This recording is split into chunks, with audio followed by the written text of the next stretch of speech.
একজন বৃদ্ধ লোক তার স্ত্রীকে নিয়ে এলেন আমার চেম্বারে। আমি জানতে চাইলাম, চাচা, রোগীর নাম? চাচা বললেন, আমার বউ। বৃদ্ধের সলাজ হাসি দেখে আমার চোখ কপালে উঠল। বললাম, বউ তো বুঝলাম, নাম বলেন। চাচা বললেন, আমার নাম কলিমুদ্দিন, রোগী আমার বউ। বললাম, আরে চাচা, বুঝলাম তো, আপনার নাম কলিমুদ্দিন, রোগী আপনার বউ, রোগীর নামটা বলেন। চাচা বললেন, বউয়ের নাম স্মরণ করতে পারছুম না মা। বিয়ে হয়েছে আইজকা 60 বছরের মতো। হ্যাঁ ছিল এতিম, হ্যার বয়স ছিল 9, আমার 17।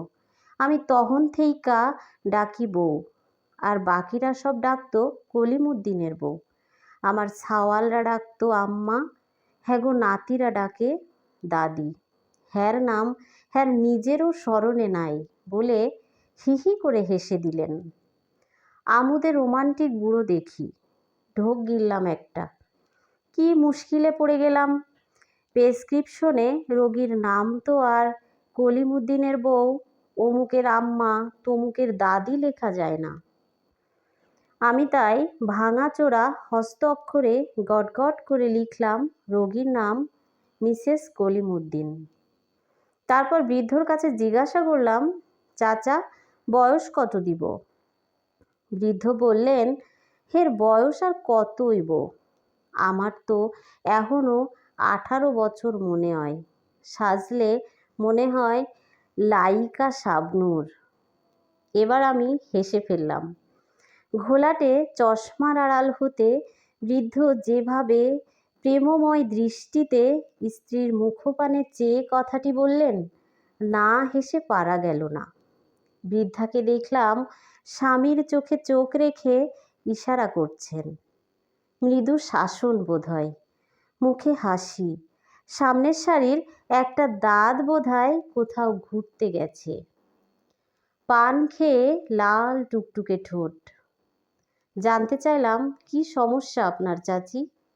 চাচি উত্তর দেওয়ার আগেই চাচার তড়িৎ গতিতে জবাব, রাইতে নাক ডাকে, আমি ঘুম যাতি পারি না। এবার চাচির বাসখায় গলা শোনা গেল, মিছা কথা বলবেন না আব্বাসির বাপ, আমি নাক ডাকি না, আপনি কানে বেশি শোনেন। কতবার বললাম আপনারে কানের ডাক্তার দেখান।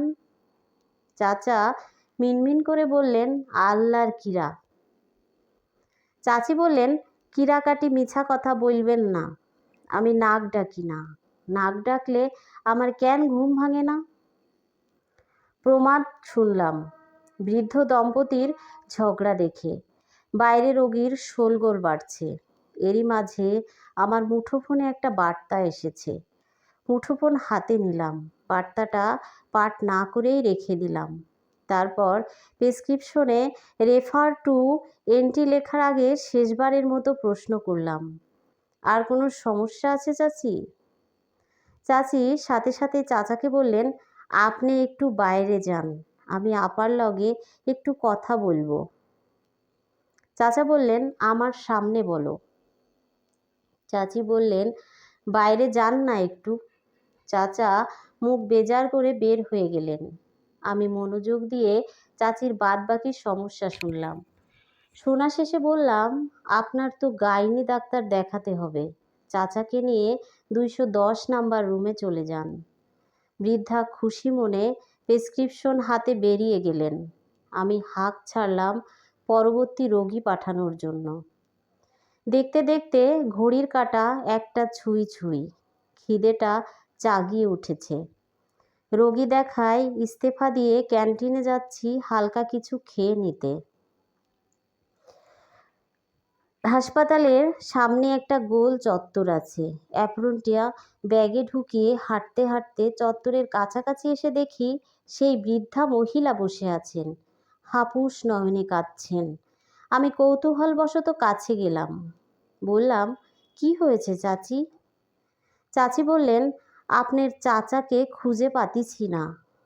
সে কি, সাথে আর কেউ আসেনি?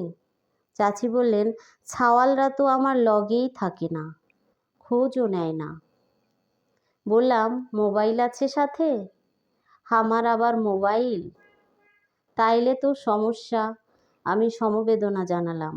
বসে থাকেন, চাচা হয়তো আশপাশে বাথরুমে গেছে, চলে আসবে। আমার সান্ত্বনাসূচক বাক্যেও বৃদ্ধার কান্না থামল না। ও আব্বাসের বাপ, আপনি কই? বলতে বলতে বোরখার খুঁটে বারবার চোখ মুছতে লাগলেন। বৃদ্ধার বিলাপকে পেছনে রেখে অস্বস্তি নিয়ে পা বাড়ালাম। ক্যান্টিনে নাস্তা শেষ করে ক্যান্টিন হতে বের হয়ে গুটি গুটি পায়ে হেঁটে ফের হাসপাতালে ঢুকব। দেখি সেই গোল চত্বরে বৃদ্ধার পাশে এখন বৃদ্ধ বসে আছেন। এক হাতে দুটো সবুজ রঙের সস্তা আইসক্রিম। আর একটু সামনে যেয়ে দেখি বৃদ্ধা তখনও কাঁদছেন। আর কলিমুদ্দিন সাহেব অন্য হাতে বইয়ের ভেজা গাল মুছে দিচ্ছেন। দ্বিপ্রহরের কড়া রোদ তখন মাথার উপর। ঈশান কোণে এক টুকরো মেঘ জমেছে, যদিও রোদের তীব্রতা তাতে কমেনি। পশ্চিম দিকে মর্গের পাশে থাকা আকাশমণি গাছটা হতে একটা বেনে বউ পাখি ডাকলো কি ডাকলো না, আমি মুগ্ধ চোখে বৃদ্ধ দম্পতিকে দেখতে থাকি। কাছে গিয়ে বললাম, কি চাচা, কই হারায়ে গিয়েছিলেন? চাচা বললেন, একটু পলায়ে ছিলাম। দেখতা ছিলাম আমারে না পালি আপনার চাচি কি করে, কেমন কান্তা ছিল, বলে হিহি করে হেসে দিলেন। চাচি বললেন, কথা বলবেন না আমার লগে। বৃদ্ধার কণ্ঠ শুনে বোঝা গেল বাড়ি গেলে চাচার আজকে দফা রফা হয়ে যাবে। চাচা বললেন, আইসক্রিম খাও বউ। ও বউ শুনে আমি মৃদু হাসলাম। কে বলবে এনারা নববিবাহিত দম্পতি নয়? ছেলে মানুষের মতো ঝগড়া করছেন, মান অভিমান করছেন। চাচা বললেন, তুমি আমারে তখন বাহির করে দিলা কেন? চাচি বললেন, শরমের কথা আপনার সামনে বলা যায়? আস্থা ফকিরুল্লাহ। চাচা বললেন, আচ্ছা আইসক্রিম খাও। আমি হাসলাম। জীবন সাহান্যে পাশাপাশি দাঁড়িয়ে থাকা দুজন মানুষ, একটা জীবন একসাথে হাতে হাত রেখে কাটিয়ে দেয়া দুজন মানুষ। সবুজ রঙের সস্তা আইসক্রিম খেতে খেতে ফোকলা মুখে হাসছেন। বার্ধক্যে জরাজীর্ণ একের হাতের উপর অন্যের হাত রাখা, দুর্বল হাতে সেই হাতখানা শক্ত করে ধরে রাখা। মৃত্যু ছাড়া সে বাঁধন ছিন্ন করবে সাধ্যি আছে কার? দৃশ্যটা পেছনে ফেলে অন্যমনস্ক হয়ে হাঁটতে থাকি। অন্যমনস্ক হয়েই ব্যাগ হতে মুঠোফোন বের করলাম। সকাল 11:30টায় বার্তা এসেছে, ডিভোর্স লেটার পাঠিয়ে দিয়েছি। ফোনের ইনবক্সে অন্তত খানেক বার্তা এসেছিল এর আগে, যার সারাংশ ছিল, আরেকবার ভেবে দেখবে প্লিজ। থমকে গেলাম খানিক। আকাশের রং বদলালো ভীষণ দ্রুত। ছায়াময় হয়ে উঠেছে আমার চারপাশ। এখন একটু হাহাকার নিয়ে হাত বাড়ালেই প্রকৃতি সে হাত ভরিয়ে দেবে বিরামহীন বর্ষণে। এক সময়কার প্রিয় নাম্বারটায় ফোন দিলাম আমি। গলা কাঁপছে। রিং বাজতেই অন্য পাশ হতে আছাদ ফোন ধরবে। ওকে আজ বলতে হবে অনেক দিন একসাথে আইসক্রিম খাওয়া হয়নি।